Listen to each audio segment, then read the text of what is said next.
Hi everyone, and welcome to the Olney Outlook, where we will be taking you all around our city of Philadelphia. We all know how great Philadelphia is, but here on the Olney Outlook, we would like to highlight some of the wonderful places and people that make this city what it is. Showing you all that Philly has to offer, strap in for this edition of the Olney Outlook.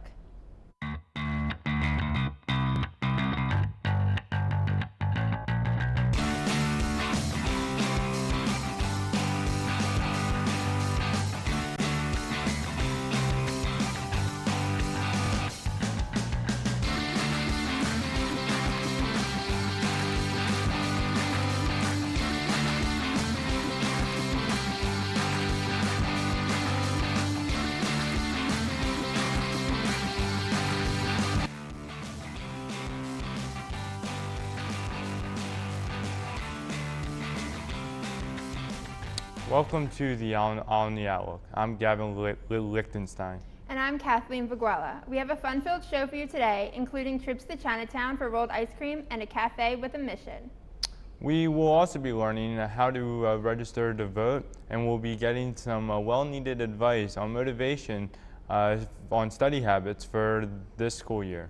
And don't forget, joining us a little later will be the director of Alcohol and Other Drug Education Center and mentor for students, Kate Ward-Goss. Kate is going to discuss her role in both the LaSalle campus and community.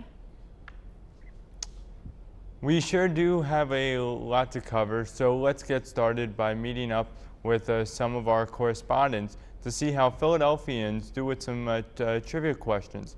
Not everyone does so well under pressure, so it sure will be interesting to see what happens after they say, "Challenge accepted." I'm Annika Corinne from LTV Studios, and we're here to play Challenge Accepted, your unexpected trivia game show. What Philadelphia Catholic high school is the only high school in the United States allowed to use one of Disney's iconic characters? Callahan? This Philadelphia native was the voice actor of Rocket in Marvel's Guardians of the Galaxy. Kevin Hart! No. I'm going to say a dumb name. Brad Pitt. Bradley Cooper. Yeah! Ah! Hey. What's up, Bradley Cooper? This rapper is currently in a relationship with Nicki Minaj. Meek Mill. Where is he from? North Side, Burke Street. North Philly. I need another lifeline. Meek Mill is from South Philadelphia. What movie was released in 1993 featuring Denzel Washington and Tom Hanks? 1993? Yeah. I wasn't born yet. Oh, Philadelphia. What disease was Tom Hanks suffering from? AIDS. Tom Hanks had AIDS. Aside from cheesesteaks, what other snacks is Philadelphia known for? Actual foods are like, it's called cannolis. I think I know what I'm talking about. They're like fried. I'm going to go with cheese fries. Are they fried? I don't think it's called a cannoli though. I don't know. Have a lifeline, please. What is pretzels? So what did we learn here today, guys? Just because every challenge is accepted doesn't mean every challenge is won. This is Annika from LaSalle TV. Back to you, Kathleen and Gavin. Thanks, Annika. And thank you to our viewers for accepting the challenge, even though not every challenge is won. Some of those questions were really tough, and I would like to think that we are all winners here, but for our next package, we will also be asking students some tough questions this time about balancing schoolwork and life. We'll be finding out if there really is a secret to success and getting some well-needed advice along the way. Join us for Student Matters.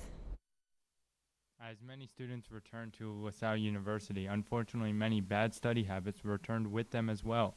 We spoke to some upperclassmen who had some tips for the new freshmen. Okay, so we are about 3-4 weeks in. How is the semester going so far? It's going pretty well. Pretty anxious and nervous, but yeah, we just had our first test and we did okay, so. I had one exam, but my next exam is tomorrow. Okay. Or not tomorrow. Monday. Yeah, Monday. Sounds good. Good luck. Thanks. Do you have any thing that really gets you going for an exam? Is it just studying the few days before? How does that go for you? I think I need to make sure that I get enough sleep. Get plenty of sleep, please. I know you might hear sleep is for the weak, but it's not. Sleep is for the lucky. Now, what's considered a late nighter for you? 4 a.m. 4 a.m. and then at 4 a.m. you're like, all right, it's time to Hit the hay. hit the hay. Okay. Do you remember how your grade was on the work you did at 4 a.m. or on? Pretty well actually, but Okay. I work better at late nights, so. Okay. Yeah. What do you think is the most challenging part of it? Just finding time to study and do homework and all that. I guess like time management is the most important thing. You got to make sure that you set aside time to do stuff. And if you're cramming, because that happens, you have to do it sometimes. Make sure you leave yourself time to cram because that's important too. It's way better to get the assignment done when it's assigned than the night before. Do you think having a strong relationship with the professor makes challenging courses easier? Yes, it really does, because then you feel like you can actually talk to the professor. Like, you don't have to be scared of them and intimidated. Because as a freshman, I had the same professor and I was intimidated by her. But now that I've built more of a relationship with her, I feel like, okay, I know who she is. I know that she's doing this for my benefit. And she knows my name, and that's really important. I think I need to make sure that I get enough sleep and I need to eat and make sure I'm like staying on a normal schedule. But yeah, also studying like 2 or 3 days ahead of time. I can't study like super ahead of time. Some people can do it like 2 weeks before. I'm not into that. I won't remember anything. Students mentioned two things that help get them through the semester: coffee and building a relationship with the professor. This is Student Matters. That was truly inspiring and pretty helpful. I don't disagree with the students who said that time management is most important. That is definitely important. I feel like I have inspiration to put in some hours at the library after this package. I agree, but you do not want to miss this next story. This summer, the world discovered a new way to enjoy its favorite frozen treat. Rolled ice cream became an overnight success in New York City, with parlors as 10 Below forming lines that spanned whole city blocks. Now the city of brotherly love can also dig into this new craze with over 5 different places to choose from. Checking out Iceland in the Chinatown part of Philadelphia, John and our team went to try it out for themselves. For this week's edition of Just Around the Corner, let's take a look. Hi, I'm John Vidal, and on this episode of Around the Corner, we're going to check out Iceland in Chinatown. Let's go. So here at Iceland, it's not your typical ice cream. Here it's actually rolled ice cream, where they prepare it by scratch in front of frozen plates right in front of you for you to enjoy. Iceland has a variety of flavors, and while John checks out the menu to see what he wants, I anxiously await my ice cream being made right now. John got to sit down with the owner of Iceland and ask her opinions on her new business. So what can people expect when they come to Iceland? What experience can they get? They will see the ice cream made from scratch, made from the fresh ingredient and everything. We spread it out, rolled it, chopped it, and then into ice cream. It's like you've never seen before. So why'd you open Iceland? Because I'm an ice cream lover, and when I saw this online, I was like, I have to open one. Yep, that's right. The owner opened her business because she saw the trend online. This, of course, a trend that's been sweeping the nation. Everyone's coming out to try it for themselves. So make sure you go check out Iceland in Chinatown on North 10th Street. Check out all of the flavors and delicious things they have. Anything else you want to tell people about Iceland? Come try our Iceland ice cream. So here we finally have our finished product of Iceland ice cream. It looks delicious and it looks rolled, and I think me and Morgan are going to enjoy our ice cream now. For me and my team on this episode of Around the Corner, I'm John Vidal. Back to you in the studio. Looks like Kathleen couldn't wait to try Iceland. While Kathleen rolls on down to Chinatown for some ice cream, we're going to take a quick commercial break. Joining us when we get back is the director of the Alcohol and Other Drug Education Center on the LaSalle's campus, Kate Ward-Gauss. Kate will be telling us about her work with the Education Center as well as the service in the community. Stay tuned for more on the Olney Outlook.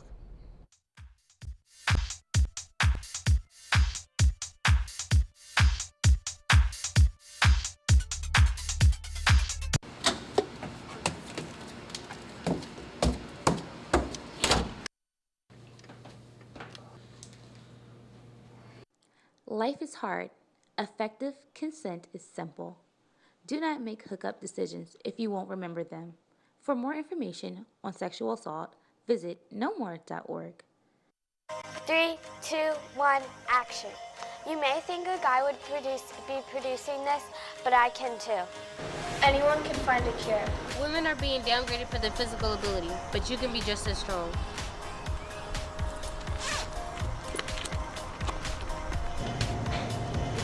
%20 of women are engineers, but it doesn't stop there. I'm a tech girl. I'm a tech girl. I am a tech girl. I am a tech girl.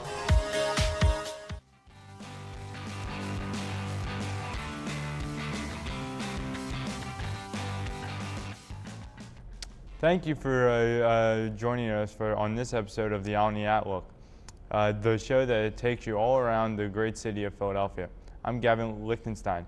Now, joining me is the director of LaSalle Alcohol and Other Drug Education Center, Kate Ward-Goss. Kate can be seen busy on LaSalle's West Campus, facilitating discussions, holding trainings, or creating mindful workshops, all of which are just a small piece of of Kate's involvement in our community. Thank you so much for joining us today. It's good to be here. So let's really start with what does your job entail? Is it mostly at LaSalle, or is it really in the community? Most of it's at LaSalle. Yeah. My primary responsibility is to create programs, prevention, early intervention, and then support services for students around alcohol and other drug use and abuse. But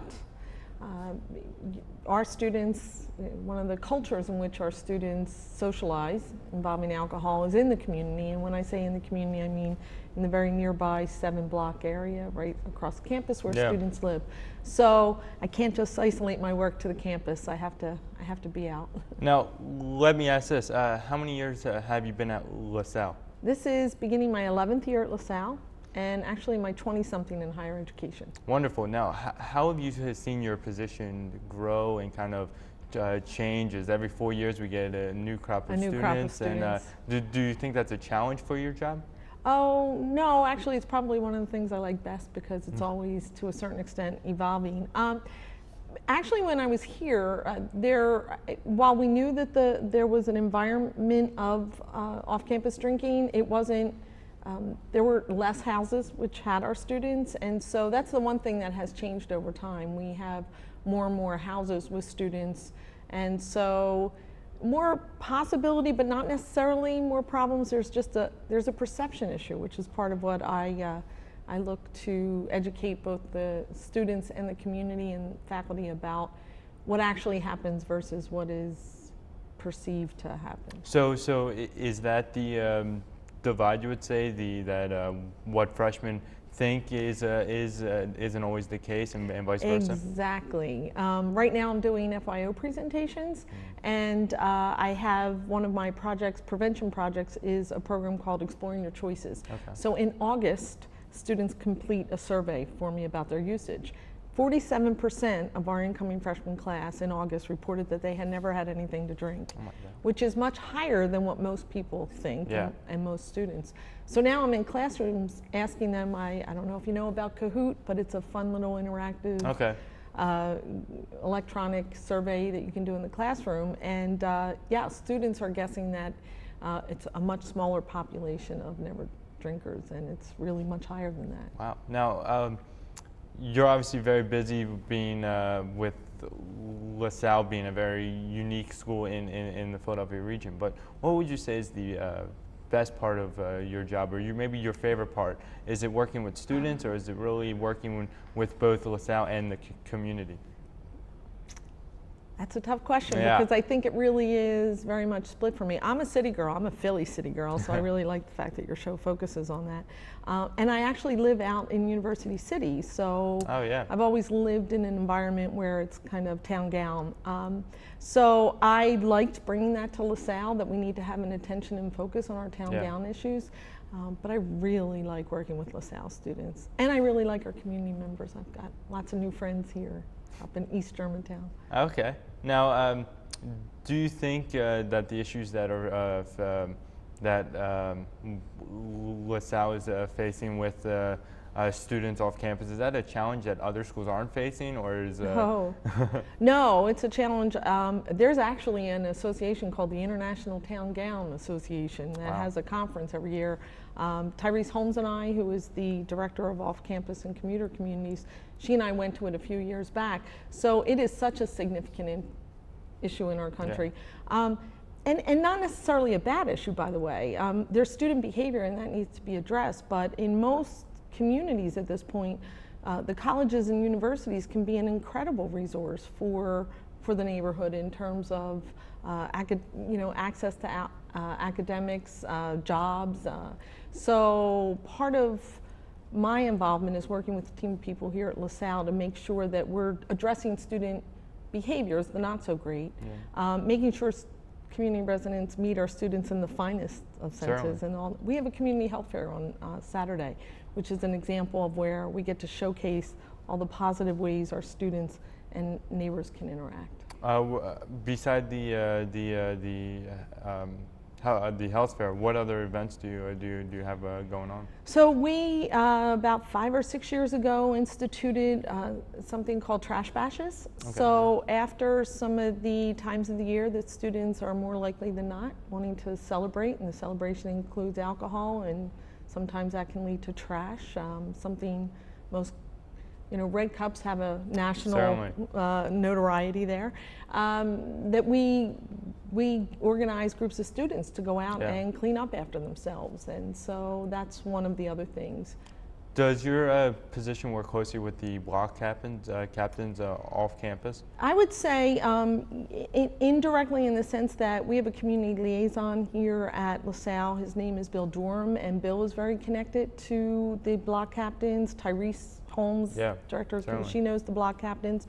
So my introduction and work with them is usually through some of the meetings that they're organizing. I'm part of the community building team, which is faculty, staff, students, and neighbors, and we meet monthly.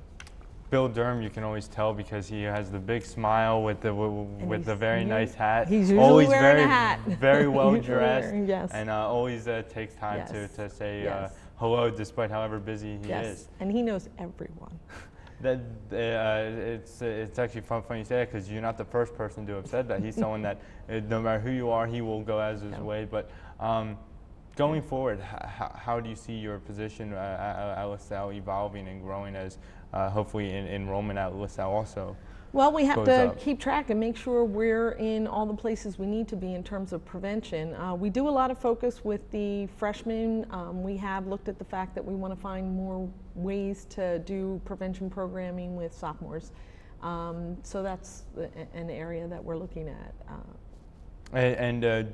Do you think freshmen and sophomore are your biggest target that you try to focus on? Well, if you look at trends, I mean, we've actually delayed the entrance of first use with first-year students, and what we're seeing now is the trend is sophomores are starting to introduce themselves to alcohol in larger ways than it used to be that it was considered freshmen. And usually by junior and senior year, people have, they've matured, they understand some of the negative consequences, so they're not doing as much that's destructive. Well, you certainly sound very, very busy. I can only imagine the amount of emails you've gotten in the short time that you've been with us. So thank you so much for taking having me. The time. I really like it. I think I certainly learned a lot, and I know our viewers and the community also learned a lot. So thank you very much. Good luck. For your time. Thank you. Sure. So thank you so much to Kate Regos for making the journey to a new land across campus to the Comm Center. We hope to see you soon. We're going to take a super quick commercial break, but when we come back, Kathleen should have some ice cream for us while we learn how to register to vote and hopefully get some more great food from our cafe with a mission on the local lowdown. All of this and more when we get back. Hey, did you hear what happened to Derek this weekend? Yeah, I can't believe his friends just left them there. Did they not see how sick he was? I guess they didn't want to get in trouble for like underage drinking, and like they probably thought they would get like arrested or something, but still. Well, there is this thing called the Medical Amnesty Act. I've never heard of that. What is that? Well, basically, if your friend is drinking underage, you could help them out without getting in trouble if they need medical attention. Oh, so it makes people more willing to help people who might have alcohol poisoning and not worry about getting in trouble. Exactly, and it can save so many lives. Yeah, definitely. The Center for Disease Control reports that on average, alcohol is a factor in over 4,358 deaths in young people under 21. This number can be greatly reduced with responsibility, the Medical Amnesty Act, and the understanding that helping a friend is the most important thing.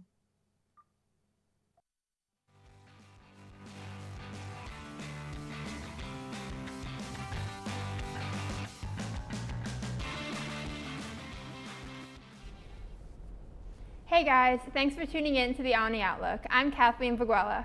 For those of you just joining us, I just got back from getting some delicious rolled ice cream from Iceland in Chinatown. What have you been up to, Gavin? Well, I was able to sit down with Alcohol and Other Drug Education Center Director Kate Ward-Goss to discuss her role in both the LaSallian community and Philadelphia. Did you happen to bring any ice cream for me? Oh, I'm sorry, Gavin. I didn't know what flavor you would want, but they are open until midnight, so you can take a trip after the show. Plus, I think you're really going to like this next place that we are visiting. Up next, our correspondents took the time to check out Monkey and the Elephant, the cafe with a mission, in the Philadelphia County. There are about 4,500 youths in foster care. Out of those youth, about 250 age out every year. Leaving the foster care system can be a scary and hard process for many young adults. The Monkey and the Elephant helps to make this transition easier, while also giving the youth work experience in the community atmosphere that is created through the cafe. To learn more about their story, we had our team go out to get the local lowdown. We're here at 20th and Girard at the cafe Monkey and the Elephant, so come on and check it out. Here at the Monkey and the Elephant Cafe, where they sell items ranging from homemade pastries to fresh brewed espresso, you're bound to find something you like here at one of Philadelphia's top 23 ranked best coffee shops around. Not only can you sit down and enjoy your coffee and treats, but you can also purchase handmade coffee mugs and artwork where the proceeds benefit former foster youth in the Philadelphia area. We wanted to know the story behind the name of this cafe and its mission, so we talked to the manager, Karen, to get the scoop.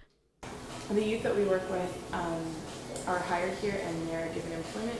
It's a regular job, and they're working shifts here at the coffee shop and learning all about coffee, being punctual, being reliable, showing up for their shifts.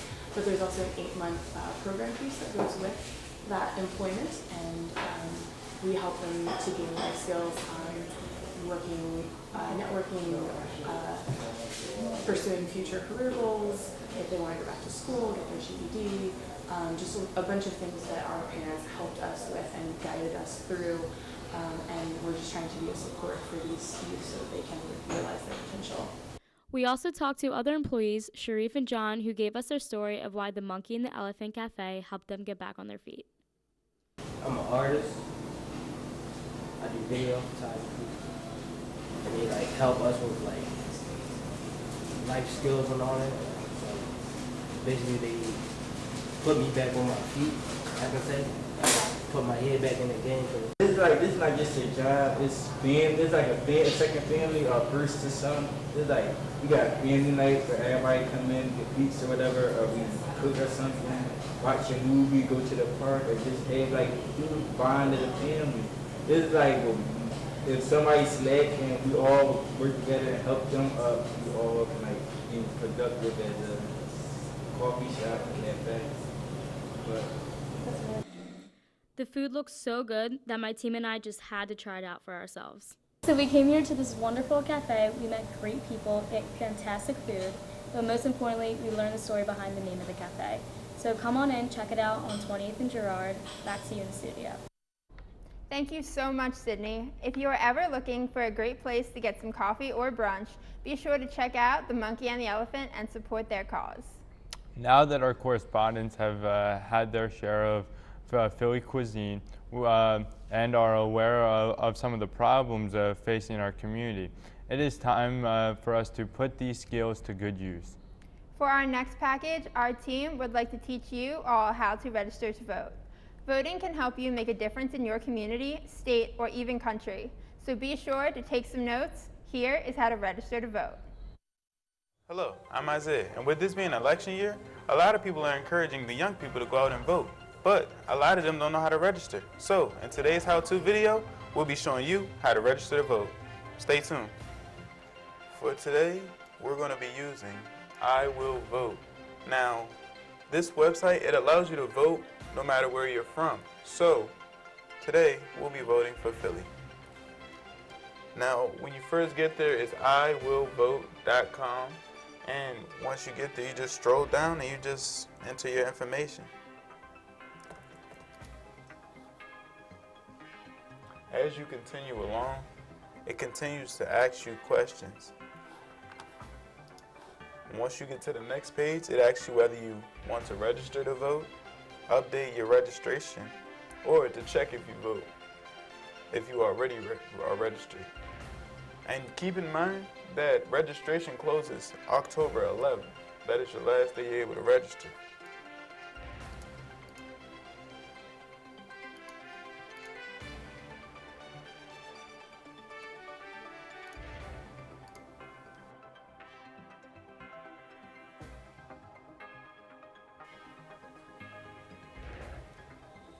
And just like that, you're registered to vote.